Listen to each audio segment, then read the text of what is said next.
Hello, everyone. Welcome. It's the official podcast, episode 399, one number away from that magical number that has no meaning in my life whatsoever, episode 400. We'll be doing something special for that next week. I think I'm going to see naked men at a sports field or something, right? I'm going to see people through the one-way glass at the inner sanctum. That's what I'm doing for episode 400, as we've previously discussed. But we'll also do some other stuff for episode 400. We're going to have fan call-ins and stuff like that. So that'll be next week. Patreon.com/theofficialpodcast if you want to get in on that. Other than that, though, it's episode 399, a number that has also no meaning to my life. So it's not a special week.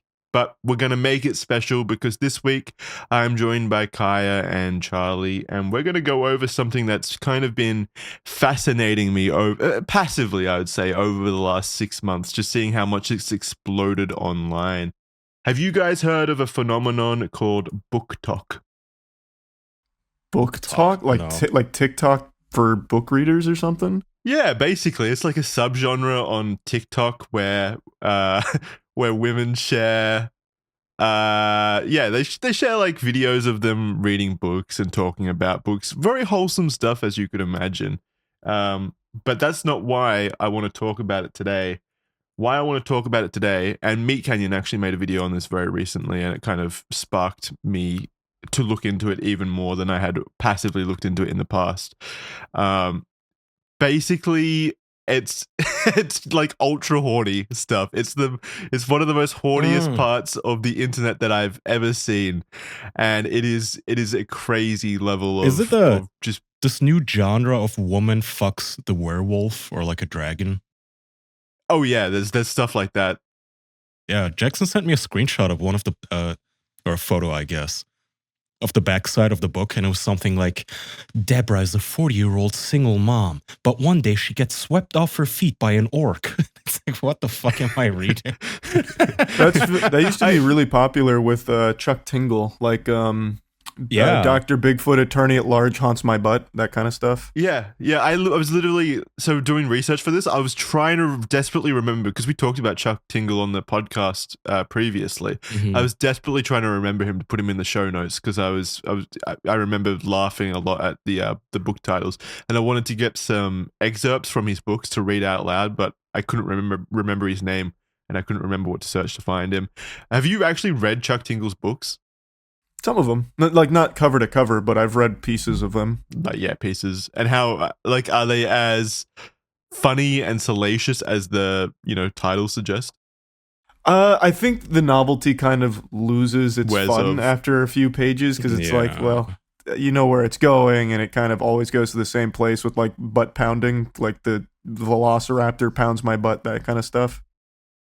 Plus, it's important to mention that Chuck Tingle, I'm pretty sure he's in on the joke. Like, the whole thing is a big gag. Like, oh, look at this silly thing that I wrote. I'm pretty sure that the woman that Jackson's talking about... He called himself Chuck Tingle. What do you mean he's self-aware? Of course he's self-aware. His name's Chuck Tingle.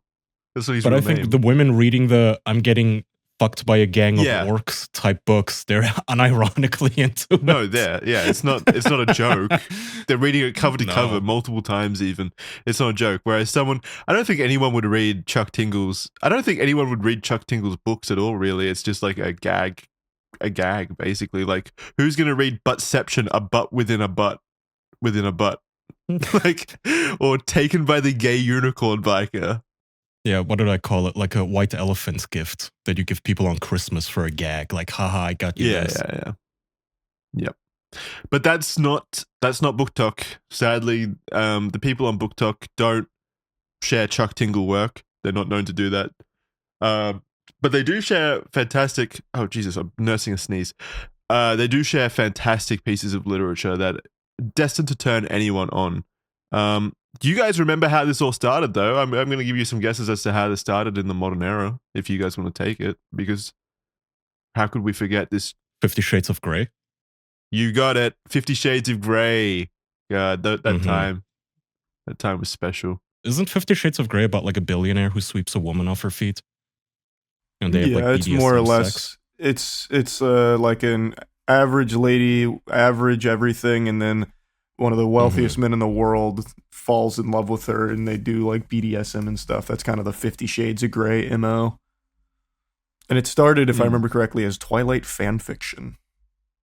That is correct, yes. And didn't it outsell the Bible? Women are really into this. I do remember back in the day when the 50 Shades of Grey craze was going on. And I remember I was frequenting like a book forum. And the ladies on that forum were getting a bit upset because they were getting typecast as, oh, women, silly old girls, they all just read erotica. So they had a poll to see what genre is most popular with women. And only the women were allowed to vote on it, I think. Anyway, erotica won by like a large margin too. I don't know what it is. I think it's just a female version of porn to women is reading this stuff, and I don't know why it has to be orcs or dragons or werewolves. Well, I think that's like the natural progression of things. It happened in like normal porn for guys as well. Like moved from like Penthouse Forum or whatever, like just cans on the centerfold, boobs on the centerfold, basically, to like now people are watching like group bukakis and stepsisters stuck in washing machines and stuff like that. It's like over time. It progressively gets wilder, and I think that's happening with women in their chosen art form with smut books. And it happened linearly. I think I remember back in like the early 2000s, it didn't necessarily start with 50 Shades of Grey, because I remember walking into like bookstores, and you'd have like this hidden section at the back with like these really cheap looking books for like middle-aged women that were just like romance books. There was always like a vampire, well, not a vampire, but like a big strong man like standing behind a woman on the cover and stuff like that. It was like there were those basic Twilight. Kind of well, even before that. And Twilight's not really smut, from what I remember. Twilight's not smut at all. It's very much just like the standard it's not smut. But it is very cliche, like dream, like a girl's dream. Oh, this cute guy at school is actually a 10,000-year-old vampire and he loves me. Yeah, that's always the trope. But that's always the trope with romance books. It's like I'm just a normal girl, but the most attractive guy in the world loves me and wants to fuck me. Yeah. And so that's always existed. But it definitely has in the last, I don't know, 5 years, ever since 50 Shades of Grey. 50 Shades of Grey has transitioned the art form into this very interesting territory where it is starting to get publicly very freaky. So I've got some excerpts from 50 Shades of Grey here. And this is from 10 years ago, by the way. So, well, 15 years ago now. So we can see, because I've never read it. I've never read 50 Shades of Grey, believe it or not. So I didn't know how intimate it got. I kind of like thought it would be like just light BDSM. Like women would go, "Oh, this is so fucked up." But then when I read it, it was just like light BDSM, like spanking and stuff. But from what I've read from these excerpts, it actually does get pretty like graphic. So I figured we'd read some excerpts from 50 Shades of Grey. Yeah. Okay. All right. So it says, "Right. Let's see how far you'll go. I withdraw my thumb from her vagina. Open your mouth, I order. And when she does, I thrust my thumb between her lips. See how you taste. Suck me, baby." She sucks my thumb hard. Fuck. For a moment, I imagine it's my cock in her mouth. So how, like, let's get a chub rating. How are you guys moving anywhere? Is it feeling good for you guys? It is, unironically, it feels like when you read somebody's leaked sexting DMs between them and like an ex-girlfriend, and it is never like, even if it is like, there's nothing wrong with this. This is something that you would do during sex, like raunchy, dirty sex. But reading it is still so embarrassing and cringy. Yeah. I cannot get in the mindset. Yeah, it's really showed the difference to me between like men and women, because I'm like kind of visibly cringing, and I can't imagine a point. It's like where I feel like I would never get scared reading a book because it doesn't have the same effect on me. It's like I couldn't imagine myself getting horny from this. Whereas I think women kind of need it because they like need that emotional angle to it, which is why I think it's so popular. These smut books are so popular because there's more than just like balls slapping, pussy through graphic videos on the Pornhub. It's more substantial than that, I guess. I don't know. Maybe a woman can explain it to us somewhere. Kaya, would you like to take the next one? Yes, you feel so good, I tell her, and repeat the move again, circling my hips as I go, slowly, in, out, in, out. Her insides start to tremble. Oh no, baby, not yet. No way am I letting you come. Not when I'm enjoying this so much. Oh, please, she cries. I want you sore, baby. I pull out and sink into her again. Every time you move tomorrow, I want you to be reminded that I've been here. Only me. You're mine. Very possessive. Yeah, even in the more like generic smut books that I read, like excerpts from in the future from BookTok or TikTok, Smut Talk, it's like a lot of these the themes are like around possessiveness and ownership, which is like very uncomfortable for me. It's like, I own you now because I fucked you. You're mine permanently, and they're like, I mean, no, I hate you, as they, then fuck them continuously for the entire book. Charlie, would you like to take the next one? Sure. You're very responsive. You're going to have to learn to control that, and it's going to be so much fun teaching you how. I can't wait, but right now I want her. All of her. I kiss her once more and let my hand travel down her body, down to her vulva. Ooh.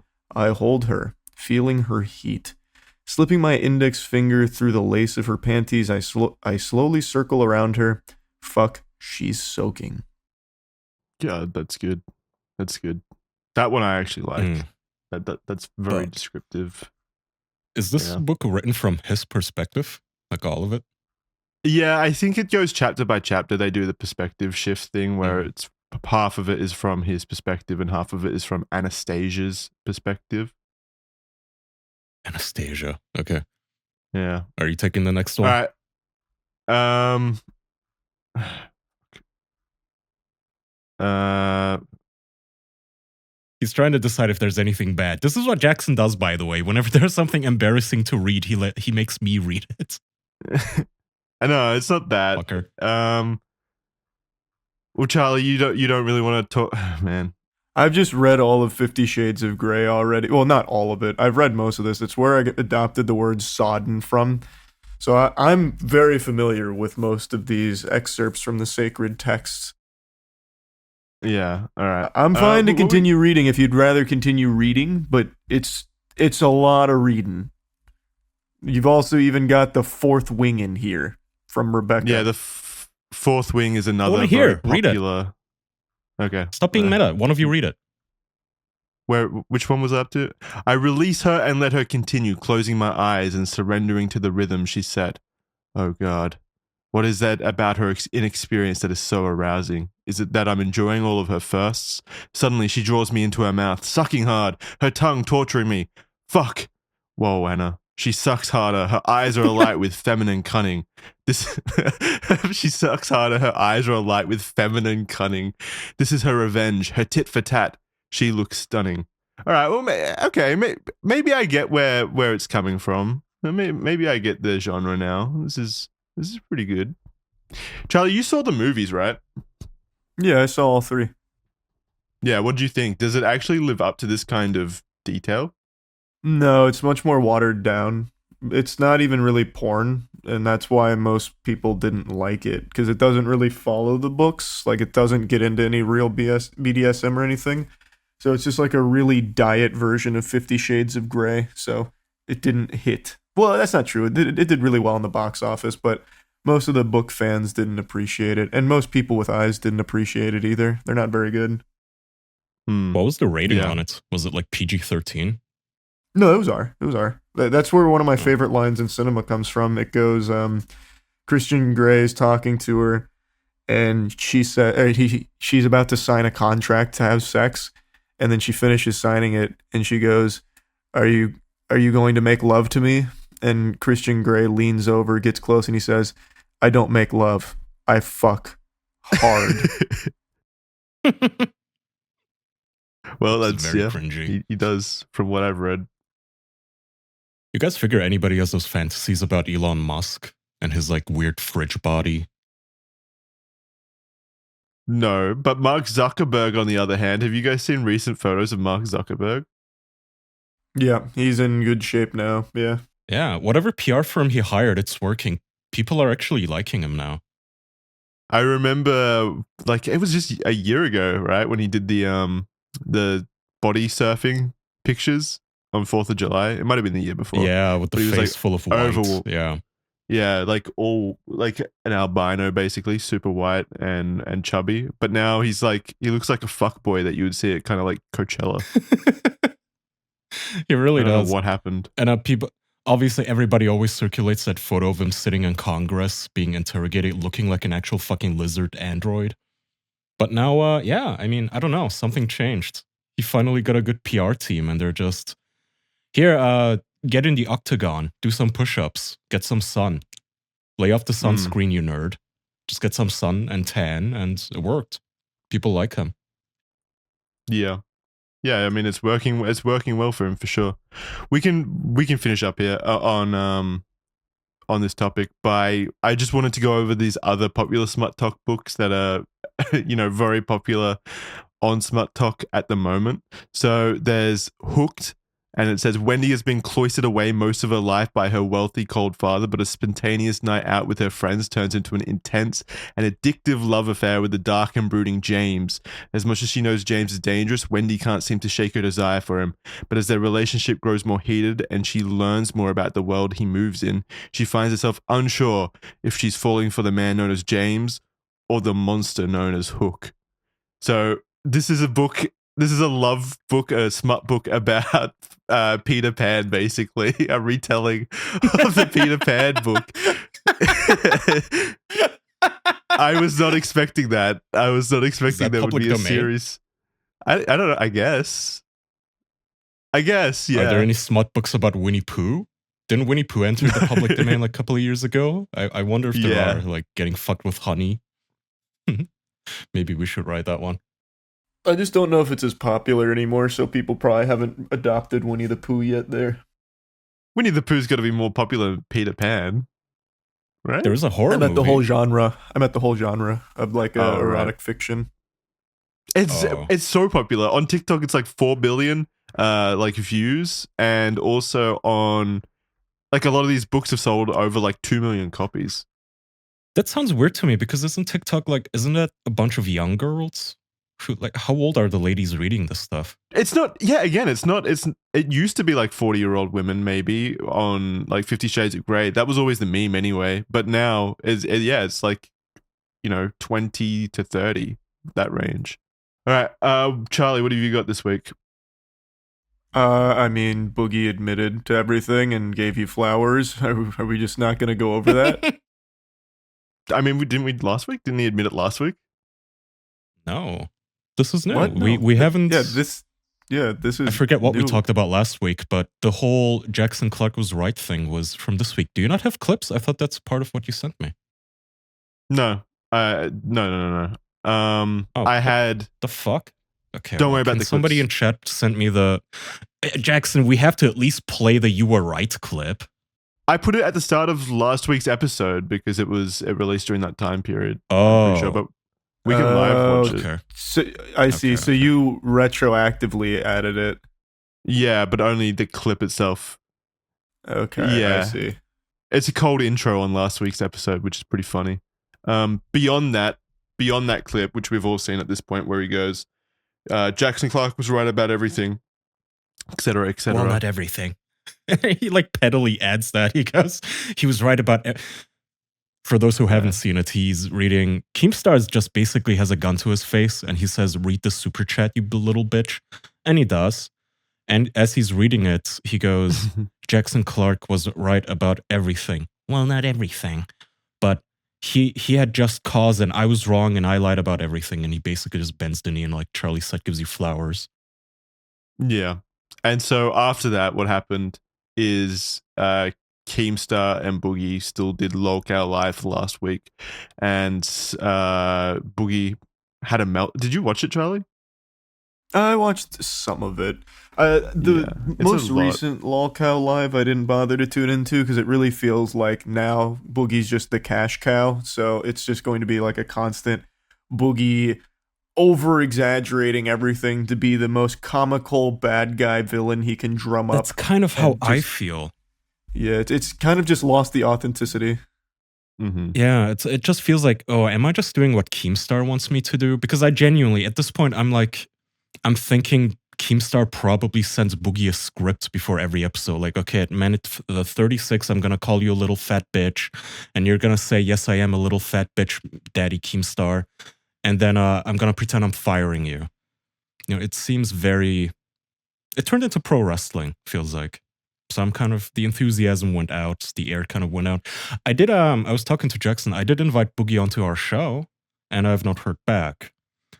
So if he does want to come on to 400, he's welcome to. If he doesn't want to, then whatever, fuck off, I guess. I do think his life is imploding. I think that much is true, but I also think that when he's on the episodes of LolCowLive, he's very aware of what's happening, and so he plays into it a lot, and he has no shame left, so he's completely fine with like playing a character almost where he's just shouting and screaming and stuff, and it doesn't feel authentic. It doesn't feel like an actual breakdown to me in that sense. Like he's doing all those things where he threatens to, you know, hurt himself on stream, he's slapping his head, all of that kind of stuff. And I remember in the past he used to do stuff like that in skits. Obviously, you got the Francis skits, which were not as much as that, but there were things. Do you remember the one where he was at McJuggerNugget's house and he was like in a crazy room, Charlie, beating an effigy of his ex-wife? I vaguely remember that. That was so long ago now, but I do vaguely remember something like that being one of the early times where people were like, oh, this was like really out of character behavior for Boogie. Yeah, so it was shortly after he divorced from his ex-wife, which he attributes to his downfall, but I think he's always been this kind of person. It's just that he was able to hide it easier before then. You guys might know the answer. How long has he now been the bad boy loser as opposed to the wholesome big chungus? About 5-6 years. So has he been a loser longer than he has been the big chungus wholesome Mr. Rogers? It's about equal now. Horizon? Yeah. No. I think I definitely think that's starting to become I think it just probably passed that anniversary of now that being the main bulk of it. I'm gonna look it up because Boogie 2988. When did he win the Mr. Rogers Award? No, I feel like he started YouTube in like 2009-ish. He won the Game Award in like 2015, from what I remember. Which means he had that kind of perception for what, like 2016. Yeah, he won 2016. That was also the year that he got divorced, and he immediately started like, you know, putting his foot in his mouth on like streams and stuff because he had no handler there to control him. I think that's what happened. So 2008 to 2016 was that like 8 years, and now 2016 to 2004 is 8 years as well. So yeah, we're about equal, I think. What? 2016 to 2004 is not 8 years. 2016 to 2024. Oh, 24 years. Okay. But I also don't think it really started in 2016. I don't think it was till like the end of 2017, 2018 in the timeline. Oh yeah. And it's also like it was a gradual burn as well. Like people still believe that he was like the Mr. Rogers up until like 2021 because no one was paying attention really. And then, you know, the mega threads and people started talking about it more, and he had more public outbursts, and then he took the drama from his Twitch stream, which was kind of like off in its own corner. He took that kind of persona and started like dipping into the main channel with videos like I'm rich now or whatever, and constantly he just constantly talked about all the issues he was having as well. So he kept pushing people to go investigate it essentially. And then, so it's been a gradual burn, but that's why we're where we're at. Mm-hmm. And at some point, he openly just leaned into, I'm going to be a bad boy and whatnot. And like you guys said, I think at this point, we've reached like too much fakery. Like, I don't want to watch pro wrestling. This is boring now. You getting a fucking butter knife and saying, what am I supposed to do? And like, I don't know, just a really lame stunt. Uninteresting. It was more fun when it was real.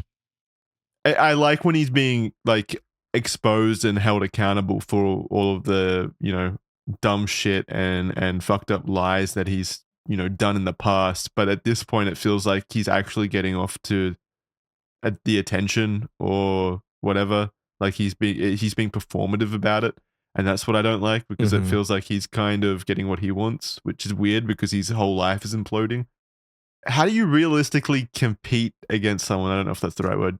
How do you fight back against someone with a humiliation fetish in general? Like how? You can't. That's the annoying thing. You have to. Sorry. You just don't. Yeah, it's war games. The only winning move is not to play. Like Boogie, if left to his own devices, would legitimately probably be so much worse off than he is right now. With everyone talking about him, like literally everyone talking about him, it is exactly what he wants, positive or negative. He's being talked about, and that's all that matters. It doesn't matter the context or what light it's being seen in. It's still a W in his book, and he's making much more money now. Like LolCow blowing up and him getting pieces of that is huge dollars in the bank. Like that goes big in the piggy bank.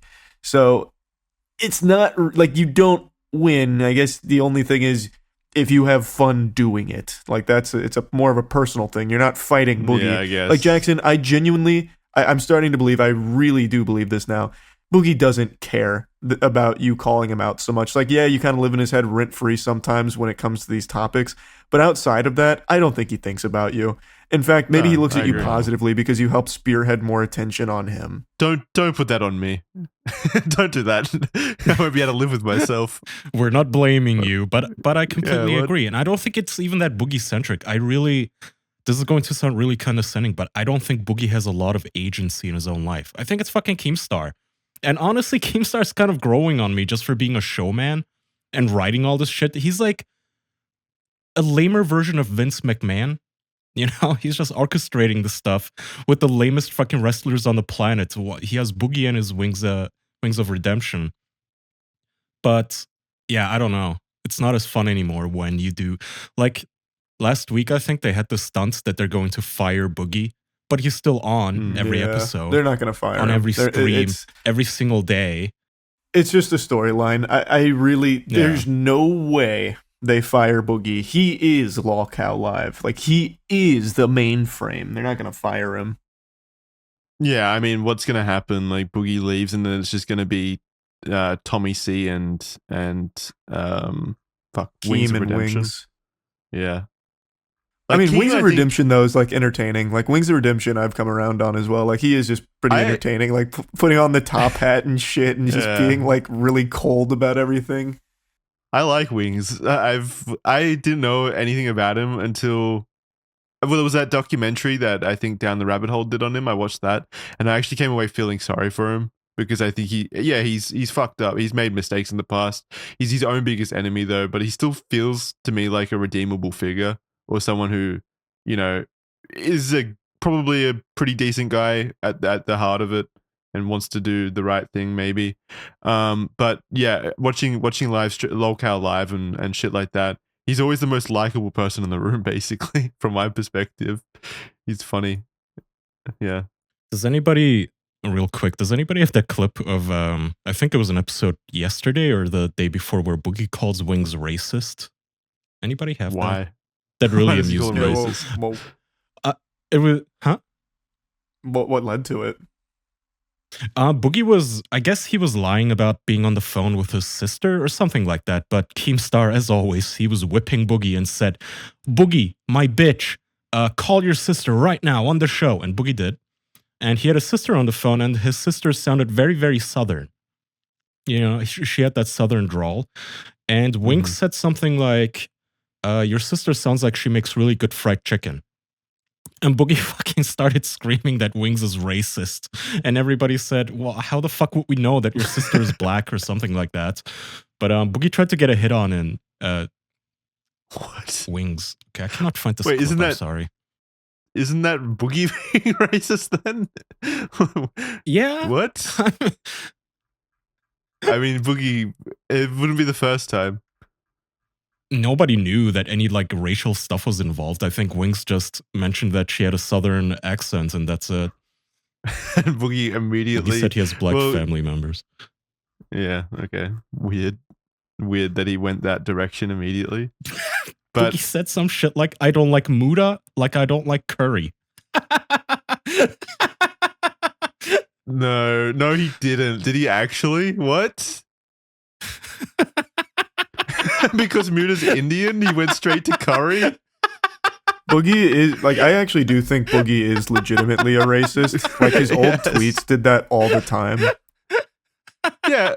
That's awesome. Also on live stream, he basically... You guys remember, I think I talked about it in a previous episode, but where we did, I know which one you're going to mention.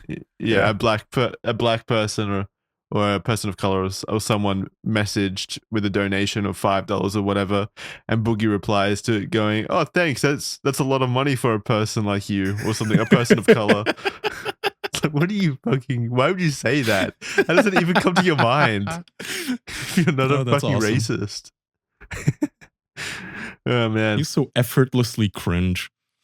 He is. Anyway, and that was when he was trying to be a good guy as well. That was when he was still a good guy and trying to be good. Like, he wasn't trying to let the mask slip. He would still let those things through accidentally. Real quick though, a word from our sponsors of this episode. Sleep matters. That's why we've partnered with Helix Sleep to provide our listeners the best sleep money can buy. One of my best memories of my America trip a few years ago was visiting Andrew's house and sleeping on his Helix Sleep mattress because it was one hell of a sleep. And that was without me even taking the Helix Sleep quiz, which you can do right now to find the perfect mattress designed especially for your body. And then once you've taken the quiz, you can ship the mattress straight to your door free of charge. And on top of that, maybe there was a glitch in the algorithm of the sleep quiz department or something like that, and it broke down and it sent you the wrong mattress. I don't think that's ever happened before, but if it does, Helix Sleep has you covered with a 100-night sleep trial as well as 10 to 15 years of warranty on your mattress. Ultimately, it means you can sleep soundly because Helix has your back. The mattresses are comfortable, there's plenty of options, they're affordable, there's a massive amount of technology in there that keeps you comfortable during the night and keeps you cool. Just an incredible array of mattresses available for you to look at and pursue. Find out why GQ and Wired have both awarded Helix Mattress #1 mattress. And really, there's no better time because Helix is offering up to 30% off all mattress orders and 2 free pillows for you guys. Go to helixsleep.com/official. There'll be a link in the description. That's helixsleep.com/official. And this is their best offer yet, and it won't last long. With Helix, better sleep starts now. Back to the show. Charlie, you're warring with Sneako again? What's happening with Sneako? I guess kind of. After everything with the Ava Tyson stuff came out, there was a huge witch hunt for everyone who didn't immediately speak up within 20 seconds, and me talking about it on stream wasn't good enough for Sneako in the time frame that he believed was just. So then he started this massive dogpile on Twitter about how I would excuse blatant pedophilia for the sake of keeping a Mr. Beast collab alive and all of that. So it led to a lot of hoopla, to say the least. So Sneako thought that you were trying to avoid it. Even though I had talked about it on stream, already posted a video on it for that channel while making the longer video for the main channel. But he was successful in leading a charge of brain-dead idiots on Twitter. And then even after making the video, the narrative switched to Charlie didn't talk about Ava Tyson, he only talked about Sneako. When I was forced to defend myself from these ridiculous claims, it was a lose-lose, where if I only talked about Ava Tyson, then I would have been called a coward for ducking Sneako's criticism and didn't address why I was so slow to the story. But now that I did address it, it's, well, Charlie didn't talk about Ava Tyson, he only talked about Sneako. It's the worst internet landscape You feel ever. like you can't win? No, you can't. You literally cannot. No matter what you do for that group of people, you cannot win. Once they already make up their mind, I don't like you, they will choose and spin every single thing to make it look like you did everything wrong. I feel like that's like everyone on the internet, like all communities. It's just the entire internet at the moment is so aggressive and opinionated and aggressive about their opinions. I mean, what can you do though? It's kind of like the internet that's been cultivated. We exist in it. It's kind of a lose-lose situation. What can you do? It is. This is a question for you because I've always been curious about this. Do you feel frustrated at all by, I guess, the need to have to comment on everything, as in like people will get upset if you don't comment on something, or if you don't comment on a story, you don't cover a story. Yeah, especially in recent times. Within only the last 4 months, it's become excruciating, absolutely excruciating. So anytime there's a new tweet that comes out, even if it's a tweet that's completely baseless, it's like, oh, well, Charlie's not talking about this. That's awfully suspicious. Like, just from a complete, like, 4-follower account that makes a claim about anybody, it's like, well, why didn't Charlie talk about this? Are you getting Taylor Swifted? I remember that was her big thing. You guys recall back in the day when she was pretty apolitical, people would be like, Taylor Swift hasn't said anything about this North Korean dictator experimenting with nuclear weapons. It's like, what the fuck? It's a pop star. Who gives a fuck what she thinks? Plus, just leave her alone. Yeah, that's annoying, but like, not to put fault on you, Charlie, but like, you've been wading into commentary and these kind of videos for a few years now, so I think that's kind of like the natural progression. Yeah, it's been like 8 years, but it's never been like this. Like, I feel like for the most part, most people know where I stand on things by this point, and yet somehow, it's still always a question of, well, I guess he's going to excuse this one. Like, it's so unbelievably frustrating, dumb, and dumb. And you can't win, like, no matter what, because it's never fast enough to be satisfactory for people that don't like you already, and even when you do cover it, it can easily be spun. So do you think Sneako is just one of those people that are best avoided? Because, I mean, are you like 100%. Low-key doing what he wants you to do? Because he wants you to make a video on him, even if you're calling... Isn't Sneako the guy who had like a dude teabag him or something like that? Isn't this guy a cuckold? From the swingers parties? I don't recall if he got teabagged. I wouldn't be surprised, but he did do like a lot of stuff in the past with like swingers and stuff. Yeah, I remember you calling him you called him a cuck at some point. Well, he was. Chad says he did. He might still be. I don't know, but he openly was. Yeah. Okay. Chad is also reminding me that he's the same guy who sniffed Andrew Tate's chair. No, that was Aiden Ross. That was Aiden Ross. Aw. Aiden Ross is the guy that sniffed Andrew Tate's chair. Now I have egg on my face. Thanks, Chad. Yeah, that's the straightest thing I've ever heard. Those people aren't all fucking each other, probably. He defended cuties. Which one did? Aiden Ross or Sneako? Sneako's a big cuties fan and continues to support it to this day. Yeah, I think I saw a clip the other day of Sneako like saying the age of consent should be lowered or something to the age of majority or the age of maturity. He does not believe in the age of consent. He believes that it should be the age of maturity or the age of marriage, which he flip-flops on with what that age should be, but it seems lingers around 16 or 17. Okay, 18. Why? I mean, we nailed it. It's fine. Yeah. Come on. The line has been drawn. What's the point of arguing with it? Let's just leave it where it is. Like, I don't understand why you would even argue for a year difference anyway. Like, why would you paint yourself in that way? These people are so fucking debate-brained. It's you guys remember when we were talking about Vaush and he had to apologize because a shit ton of the debates, quote-unquote, that he was having were about the age of consent and stuff? It's like, of all the hills to die on, why this one? I know we suck as a culture, but I feel like age of consent, we kind of nailed it. Like, 18 seems fair, right? Like, that's fine. Yeah, I agree. Yeah, I don't understand why there's a debate either. I don't get it. I really don't get it. Yeah, it makes no sense. Teenagers don't need you to be coaching them or mentoring them or teaching them about sex. None of this shit is necessary. That's a great thing about sex. People discover it on their own. You don't need to be involved. It's fine. 18 is fine. Yeah. It's so bizarre that this is like even a thing that some of these debate bros, they're obsessed with. I guess because it's an edgy issue to debate, but like, I don't know. Well, I mean, if he likes cuties, it sounds like a bigger issue than just debate brain. I don't. With Sneako, I'm not really sure what he believes because it seems like he'll take all kinds of different flip-flopped positions. So, like, Dr. Disrespect, when he admitted to messaging a minor inappropriately, Sneako was running a lot of defense, saying like, "Well, they're trying to get him because of this and that," when it was really just a 17-year-old that he was talking to. That's like, what's the big fucking deal? That kind of thing. And then immediately flip-flops when it's a different person. So in this case, Ava Tyson. Now, with Dr. Disrespect, there was never any mention of a 17-year-old aside from a fake email. So for Dr. Disrespect, it could have also been a 13, 14-year-old. It's just completely flip-flopping all the time on what Sneako actually believes. It was pretty interesting that everyone in that community kind of like just assumed it was a 17-year-old when there was no mention of age. It's so weird. Yeah, it's so weird. I will say, though, the one thing Sneako has been extremely consistent on is his dislike of the age of consent. Like, that is probably the only thing I've seen from him, aside from also liking cuties, where he has maintained that same perspective without faltering. What a reputation. Yeah, what a fucking thing to really be gung-ho about.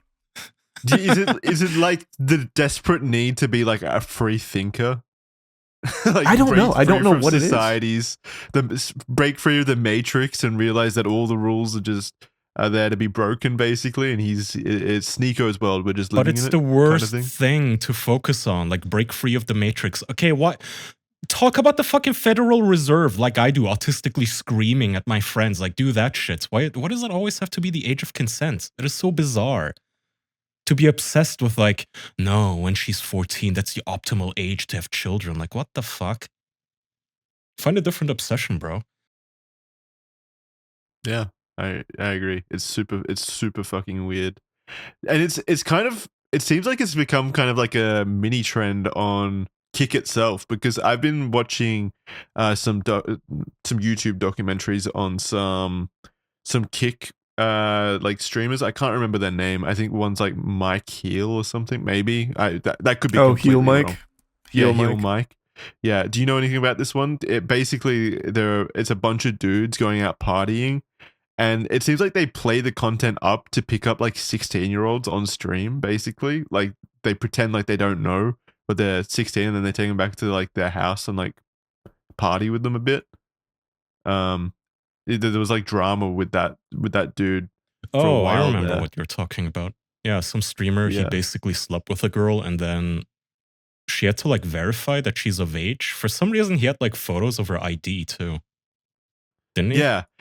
Yeah, something like that. Also, like, so he brought her back to their house to like party with on the stream or whatever, and he's like manager dude or sober friend in the situation, because they always have like a sober friend to tell them if they're going off the rails or whatever. The sober friend is like, yo dude, she hasn't verified her age, she's not over 18, she says she is, but she's not, don't do anything, she needs to leave. And he's like, no, it'll be fine, it's fine, and stuff like that, and it just goes on forever. Charlie, have you not seen this, Charlie?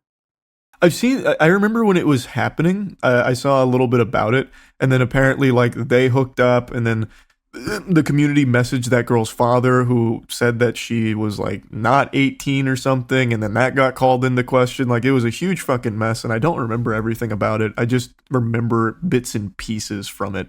And then I think it was that led to him and Zerka getting banned, if I'm not mistaken. Well, they're not banned. I don't think they're banned. I think they are banned on Kick. They are 100% actually perma-banned on Kick, yeah. Unless that got overturned in the last couple of weeks, but they actually did get perma-banned. And it was over that situation? Yeah, I'm pretty sure it was because of that. Okay. Well, I'm pretty sure I saw him, a clip of him yesterday. It might have been an old clip maybe, but I saw a clip yesterday like trending on Reddit of him doing the exact same thing, basically on a nightclub street, like going up to a bunch of women, and it's like very, very clear they're like, 16 or whatever, with the way they're talking, the way they look also, and like how they're kind of dodging like, questions and stuff. And he's still like aggressively hitting on them and shit like that. So I thought maybe like he realized he was getting attention from the first time, and now he's like playing into it, which would be just the fucking most like Kick streamer internet brain fucking bullshit I've ever seen, is to actually play into looking I'm into like 16-year-olds, ironically. Yeah. Give me attention again. It wouldn't surprise me though. Really so wouldn't. Is Kick just, I periodically hear about these websites, but what, I guess I'll ask Charlie, where do the cool kids stream nowadays? Jesus because all I know is Kick is for gambling addicts. That's what I think. Rumble is basically like Gab. Like what Gab was for Twitter, just right-wing nonsense. YouTube is YouTube. And then there is X. I guess people stream on X now.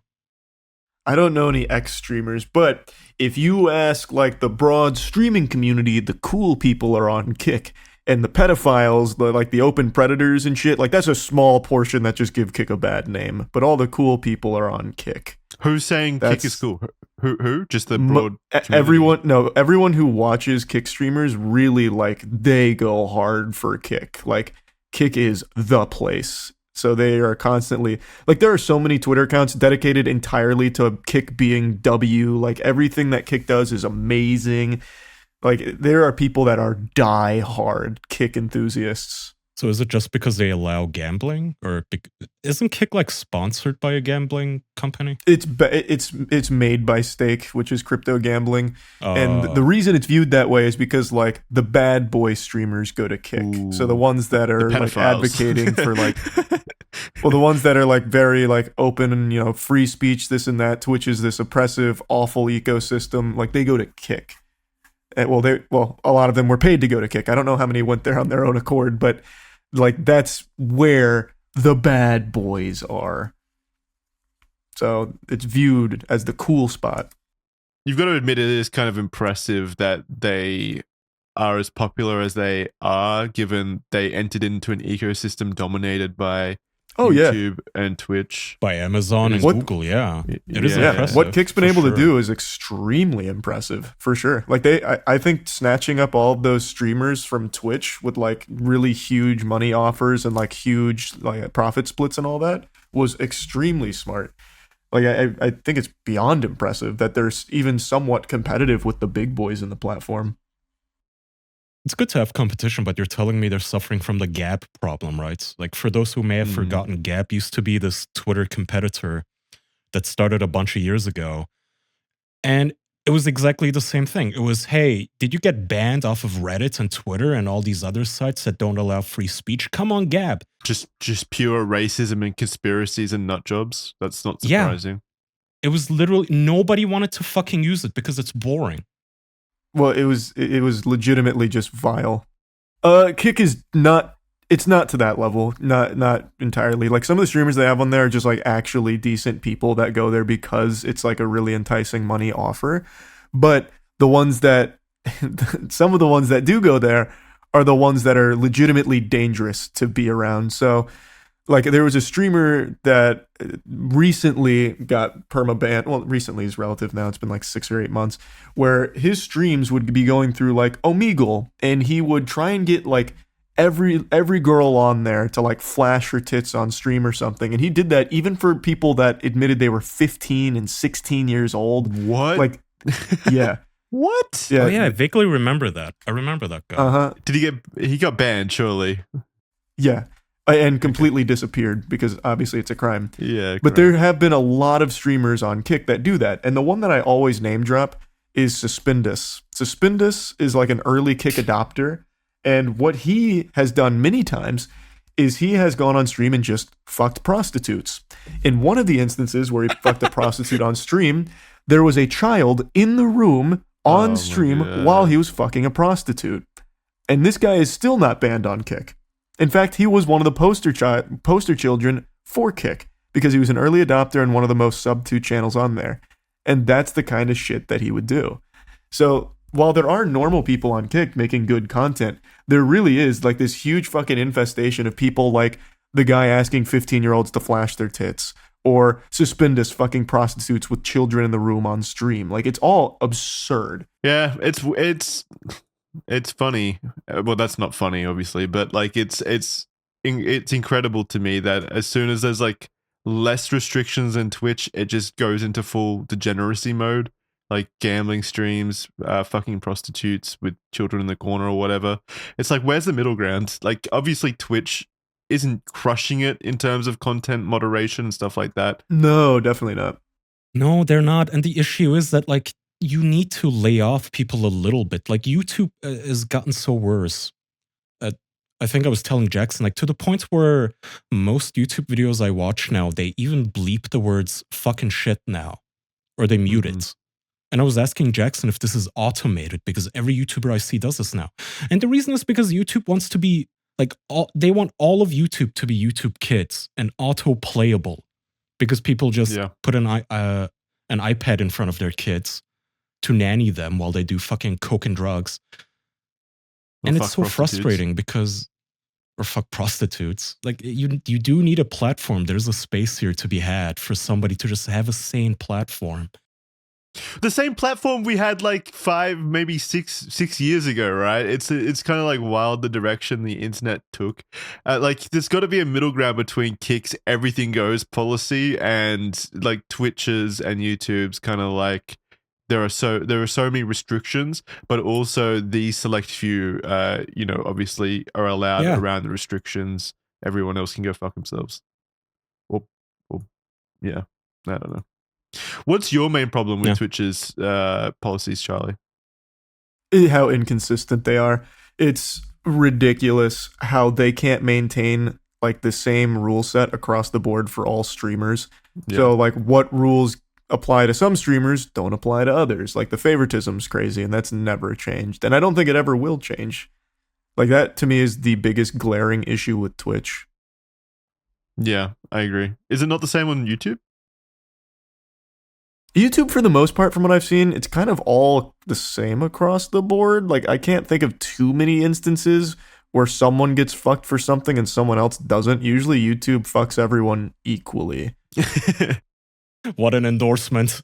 Yeah, I'm sure there are like some outlier examples if I really stop to think about it, but off the top of my head, I can't think of anything like that. So with Twitch, it's the enforcement that's the issue, and with YouTube, it's more like the actual policy generally. That's what people complain about. Yeah, more or less. Yeah, okay. So those are your options when you want to go into a career in content, as annoying as that term is. You've got YouTube, who will fuck you as equally as everyone else, and they'll fuck you hard. Or you've got Twitch, who will fuck you and make you watch as other people aren't fucked. And then also Kick, where I guess you're fucking people. I guess those are your options. It's a shame, man. And I really thought Kick had a good chance of being like a legitimately viable place for a lot of like smaller, really any streamers of any size, because of their 95-5 split on subs. Like that can make it immediately financially viable to be a streamer and start doing content full time there. But it's just a platform not many people want to go to on purpose because of like awful people like the Predators that I just mentioned. Like, it's such a shame because all they had to do is just put a little bit of effort into taking that kind of shit down, and you can still be like the free speech platform. But like no one should be supportive of someone preying on kids on your platform or committing crimes. The moment you advertise it, it's over. I've said this before about Gap too. Is the moment like if you want to run a free speech platform, good. Just run it that way, right? Have your policy that way. When somebody reports an account, don't delete the person immediately. But the moment you put it on your front page and you go, "We are the free speech platform." Yeah, it's a call to arm to conspiracy nuts, racists, and pedophiles. Like time and time again, that has been proven. I would say that like easily, probably north of 90% of the people that get banned on a daily basis from other social media sites, they probably get banned for bullshit reasons. But there's a very tiny minority of people who actually deserve it. And those are the people you cannot court. You can't invite those people onto your website.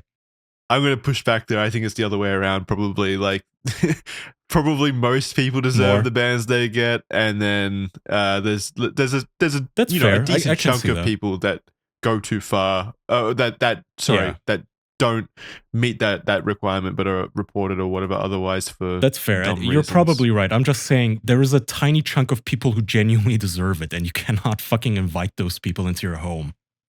You can't have those people on your website. You guys want to switch gears? Yeah, we can switch gears. What do you got? What I got is, it's kind of a depressing topic. Autism can be reversed, scientists discover. We've had this argument in the past about like, is it ethical or whatever to reverse a disability? And And we were pretty firmly in agreement. It's like, if you could reverse blindness, obviously you should. And I'm not saying blindness and autism are the exact same thing. You know who we were talking about? We were specifically talking about the deaf community with a capital D. So there are deaf people, for those of you who don't know, there are some people who are born deaf, some people who go deaf, but they're proud of it for some reason. And some of them are very against medicinal intervention, I guess, to make people hear again, because they just identify as deaf and they want to be deaf. Stupid. It's so stupid when you consider the millions of people out there that are deaf and would love nothing more than to hear for the first time. Yet people online are like, and it's usually people that are completely like able to hear as well, and they're like, well, actually, this is a bad thing because you should be comfortable as whoever you are. Like, yeah, you should be comfortable with who you are, but it's an actual disability that's affecting people's lives negatively at the end of the day, and it should be like, if there's a medical intervention that'll solve that, why would you not? To me, it's like the same thing as like refusing vaccines and shit.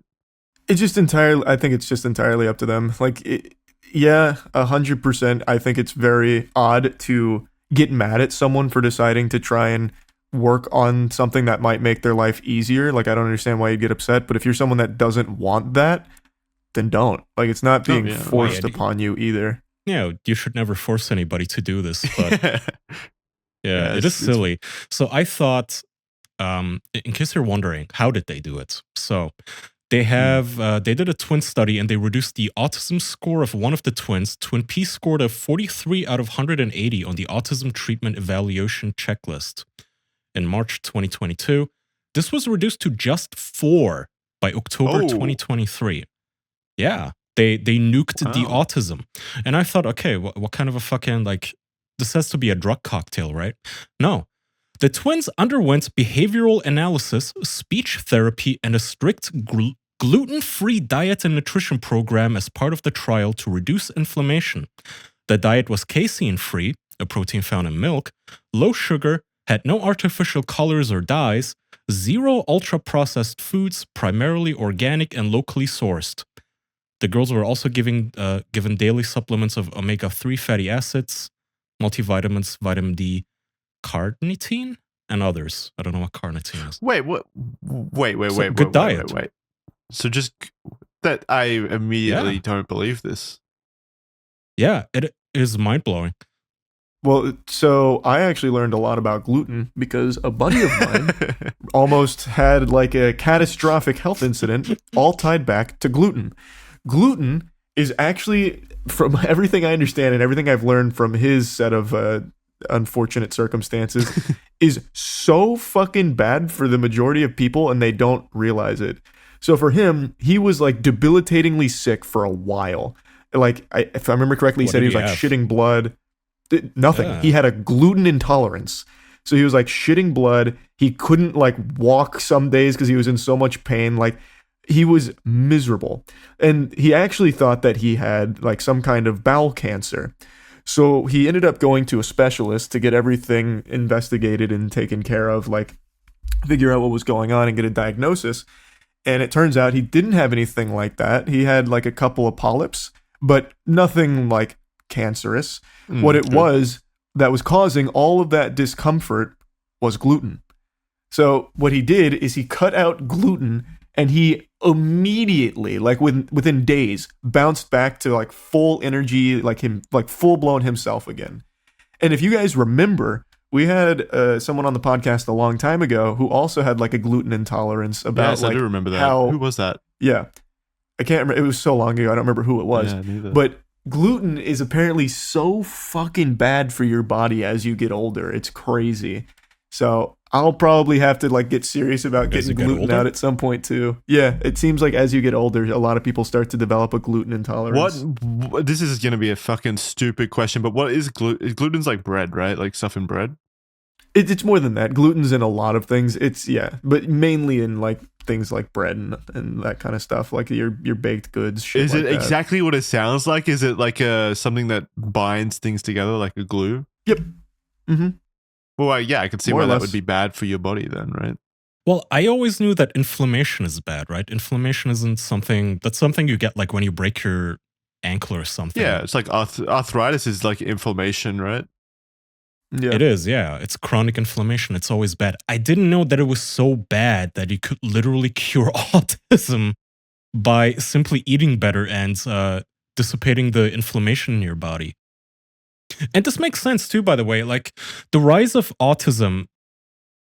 Yeah, that's what I was going to say. Like, if gluten is more prevalent in society over time, it could also explain why more people are like more and more autistic. It's not just gluten, though. Mentally ill. Not just gluten. I think because a lot of people, we have all these conspiracy theories that like vaccines cause autism, this causes autism, the fucking whatever the hell, cell phone towers cause autism. This actually makes sense. If it's a shitty diet with, food coloring, and gluten and sugar and high fructose corn syrup, if all of that shit causes autism, that kind of makes sense. It explains the meteoric rise of autism diagnoses. You know what's like super unfortunate? This is good news because it means that like more things are treatable just by fixing, just by eating different things or whatever.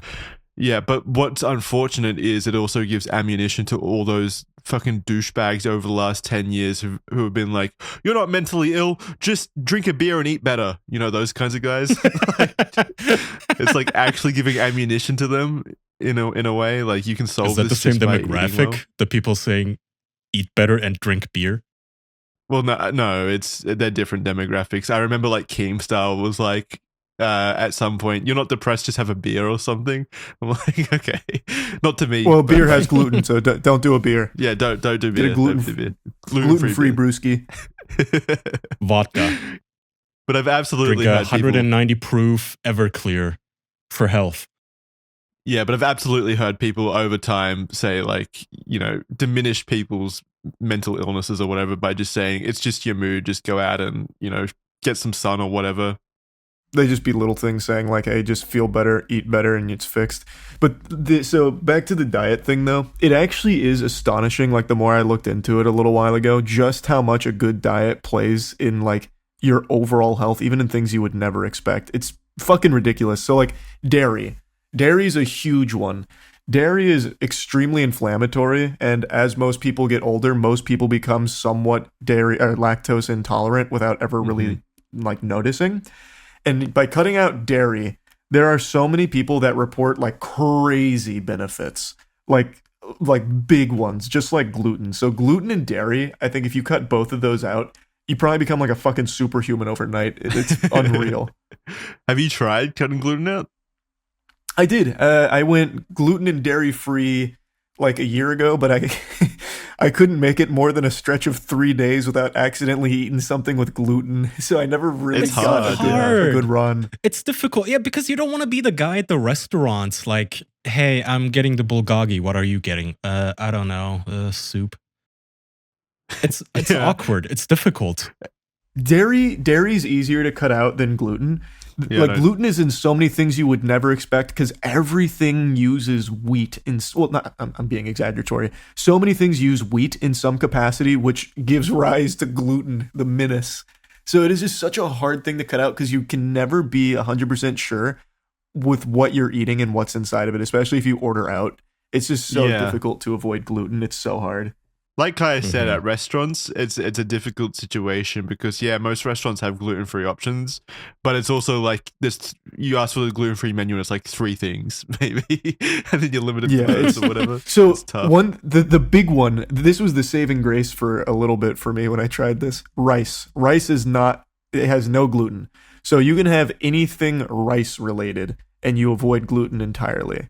So rice, anything like that is safe. I eat a lot of rice, so that's good. I think I've been like inadvertently living a gluten-free lifestyle, basically. You have not. I'll tell you right now, you haven't. With how prevalent it is in other things, probably not. But I eat a lot of rice. I don't drink milk and stuff. I know that's not gluten, but I don't drink milk or dairy really. And I pretty much don't eat I don't eat bread at all, and which is that's where like most gluten stuff is from, I think. So yeah. I mean, you guys are hyper focusing on the gluten thing, but I think this is more about inflammation in general. Yeah, and dairy and gluten are highly inflammatory. Yeah. So what do you eat then? If you got to cut out casein proteins found in, you just eat meat. It's you eat meat. You don't have to cut out protein. It's just a protein. You eat meats. You eat fruits. You eat rice. You eat nuts, stuff like that. Veggies. Yeah. Veggies. You eat veggies. So those cavemen kind of, vegan YouTubers were right all along. No, you're talking about the carnivores. We are. Yeah. I think he's talking about vegan gains. Oh. He's talking about the opposite. He's talking about carnivores. There's people that only eat meat and nothing else. Oh, what is that guy's name? They're called Liver King? No, like the guy Liver who King. eats like bull balls. Well, wait, I don't. Yeah. No, I don't think I'm not specifically referring to carnivores, though. You could also bucket them in. I was talking more about like, I don't know who specifically, but like definitely the people that speak to vegan lifestyles. I'm not sure. Well, vegan lifestyles are going to have gluten. Wheat is going to be the main source of gluten. So, like, there are plenty of vegan options that probably avoid it. Like, I have no doubt about that. But a lot of things that are vegan are not gluten-free by default. The way I see it, this sounds like, so I have it up on screen to still, no artificial colors, dyes, 0 ultra-processed foods. This seems to be the key point to me. They're just extremely processed artificial crap, which is a large majority of the vegan diet, by the way. It's just processed crap. It's okay, you don't want to have a steak, I get it. You don't want to have just a chicken breast, but is the pill you're taking really a good alternative to this? Well, so even the alternative meats, like the meat substitutes, I believe quite a bit of them, like Beyond, are probably fine. But then there's like the chicken ones, which I'm pretty sure are made from soy, which I think has gluten. Let me see. Soybeans and soy protein are naturally gluten-free, so no, actually they're fine. Like the fake meat stuff, it's always, okay, I can either eat a chicken, which is pumped full of antibiotics, and of course, yes, it's bad, but also the alternative is this Beyond Meat thing that is grown in a lab or printed in some sort of a factory with 2,000 fucking ingredients. One of which is high fructose corn syrup. I think I'll pass. Most seed oils, almost everything's made with a bunch of seed oils. Yeah. That's tough. But I mean, is this a reputable study, an experiment here? Like, how reputable is it? It's from the Telegraph. It's from Joe Pinkstone from the Telegraph. It says only That's 2 reputable. people, yeah. Well, it does say in the US. It does say in the US. Yeah. 2 non-identical twins in the US were found to have a level of autism at 20 months old that required very substantial support. So this wasn't like the average case of autism either, and it was cured. No. Wait, is it just 2 girls? Yeah, it was. That's a pretty small case study, and it is also only one of them was dropped to level 4 or whatever it was. So the other one still has autism. I mean, they both still have autism, but Twin Pete scored a 43 out of 180, and this was reduced to just 4.